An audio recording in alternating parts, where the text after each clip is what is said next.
Le développement du fœtus au premier trimestre de grossesse. Le premier trimestre de grossesse s'étend jusqu'à la 14e semaine de grossesse jusqu'à la 16e semaine d'aménorrhée. Semaine 1, 40 semaines, oui, mais pourquoi? Durant le semaine 1, durant le rapport sexuel non protégé, l'homme éjacule quelques centaines de millions de spermatozoïdes, mais seuls quelques centaines réussiront à atteindre les trompes après un périple de 15 à 18 cm. La plupart du temps, l'évaluation de la grossesse repose sur le nombre de semaines d'aménorrhée, période durant laquelle la femme n'a pas ses menstrues. Il n'est pas toujours évident de connaître le jour exact de la fécondation. Cependant, le calcul de l'âge de la grossesse et la date d'accouchement repose sur le premier jour de la date de la dernière menstruation ou dernière règle. Cette méthode de calcul ajoute 14 jours à la durée de la grossesse. C'est d'ailleurs l'une des raisons pour laquelle il faudra faire un test de grossesse 14 jours après la date de dernière règle. Semaine de l'ovulation. Le jour d'ovulation, moment où l'un des ovaires gauche ou droit expulse un ovule, chez les femmes, n'est pas toujours le même. Certaines femmes ovulent 14 jours avant leur menstruation, mais ce chiffre peut varier entre 11 et 18 jours selon la longueur du cycle menstruel. La période de fertilité a une durée d'à peu près 7 jours tous les mois, de 4 jours avant l'ovulation à 3 jours après celle-ci. Contrairement aux spermatozoïdes qui peuvent vivre 3 à 5 jours dans le corps de la femme, notons que la durée de vie de l'ovule est de 12 heures à 24 heures. Semaine 3, la fécondation. La fécondation ayant lieu dans la trompe de Fallope, l'ovule expulsé descend le long de la trompe de Fallope et poursuit ensuite son chemin vers l'utérus. Il se produit dans une fusion entre le spermatozoïde du partenaire sexuel et l'ovule de la femme qui donnera un œuf composé d'une seule cellule. C'est donc cette fécondation qui marque le début réel de la grossesse. Après la fécondation se produit la division cellulaire.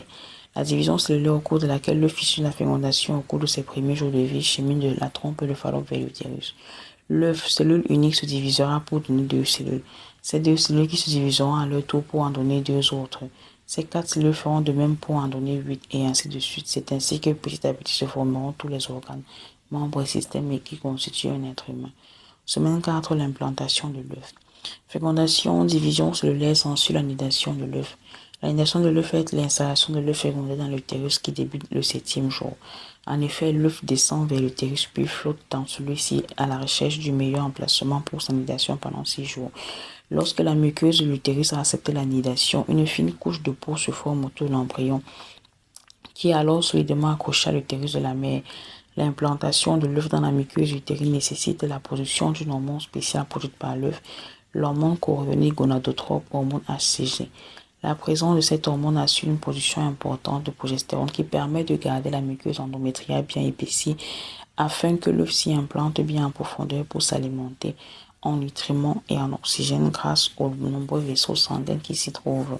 À ce stade, l'œuf contenant plusieurs cellules et une apparence bourselée d'une framboise, avec le premier stade de son système nerveux en place à une taille d'environ 1,5 mm.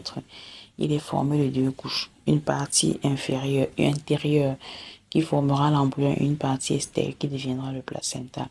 L'enveloppe servant à protéger et à nourrir l'embryon. Semaine 5, l'embryon a la taille d'une graine de pomme. À ce stade, l'embryon mesure 6 mm. La tête de l'embryon se sépare du corps mais reste plus grosse proportionnellement.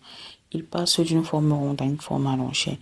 Sa petite queue disparaît et ses bras et ses jambes continuent de s'allonger.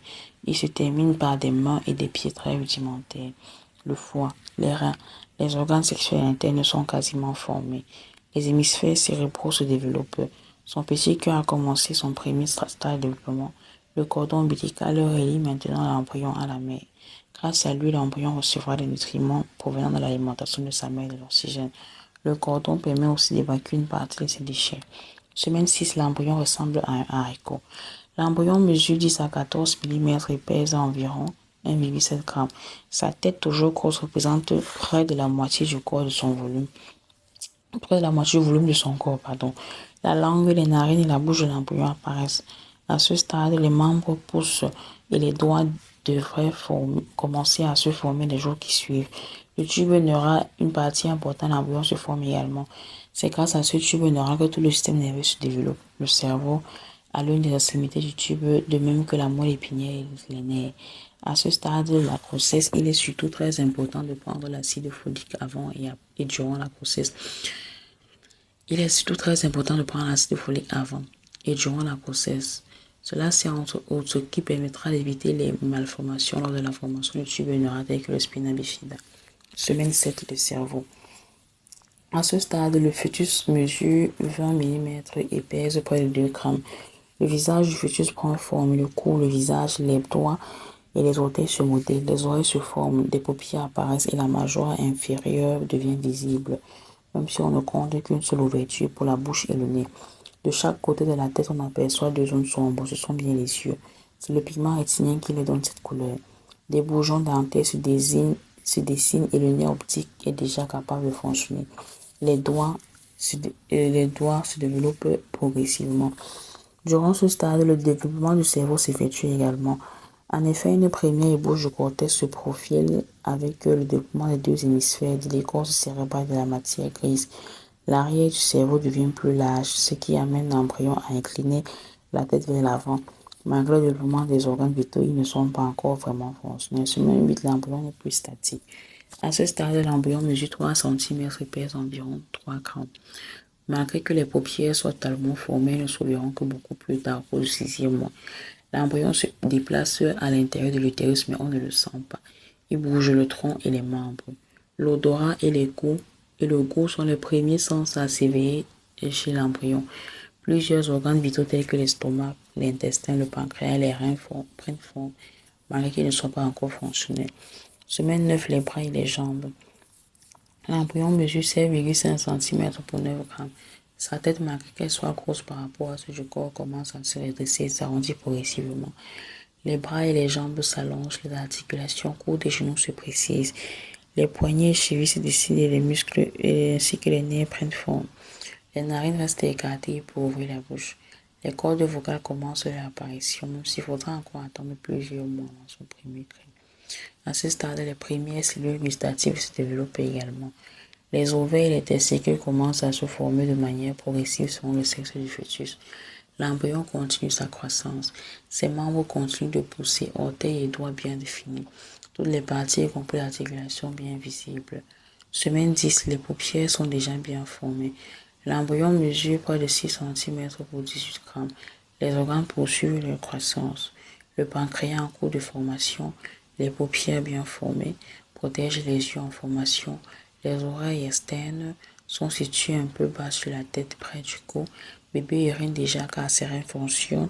Le foie, quant à lui, représente près de 10% du poids total de l'embryon. Les battements du cœur peuvent être perçus à l'aide d'un Doppler, un appareil qui permet d'entendre le rythme cardiaque du bébé. Semaine 11, l'embryon fait place au fœtus. Le passage de l'embryon au fœtus, il continue se fait sa croissance. Il mesure plus de 8 cm et pèse pas de 30 grammes. La tête est toujours plus grosse que son corps et représente un tiers du corps en tout entier. Ses yeux se rapprochent et ses oreilles occupent leur place définitive. Les premières cellules osseuses de la colonne vertébrale se développent. Le fœtus peut bâillir, têter son doigt et avaler le liquide amniotique. Semaine 12, on observe des réflexes archaïques chez le fœtus. Le fœtus mesure 10 cm et pèse environ 14 grammes. Tous les organes et les systèmes vitaux sont maintenant partiellement formés. Chez la fille, le tubercule génital devient clitoris et la fente se creuse pour laisser la place aux lèvres. Chez le garçon, il devient pénis, suivi 2 semaines plus tard par le gland et le prépuce. On observe déjà la présence de certains réflexes archaïques qui témoignent du bon développement neurologique. Le fœtus replie les doigts et les orteils si quelque chose touche la paume de sa main ou la plante de son pied. Ces réflexes disparaîtront progressivement, tout comme les autres réflexes archaïques. Semaine 13, l'anogo fait son entrée. Le fœtus mesure désormais près de 11 cm et pèse un peu plus de 50 grammes.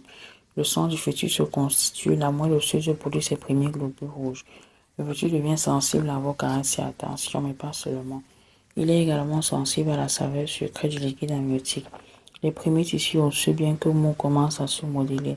Ce sont ceux du bassin, des côtes, de la tête et des membres.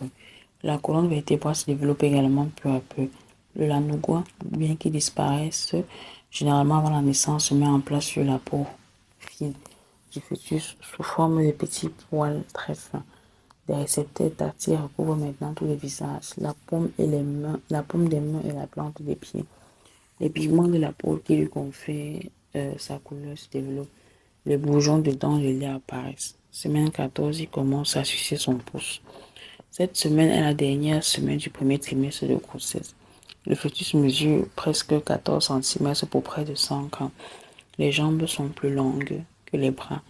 Les oreilles ont pris leur emplacement sur le côté de la tête.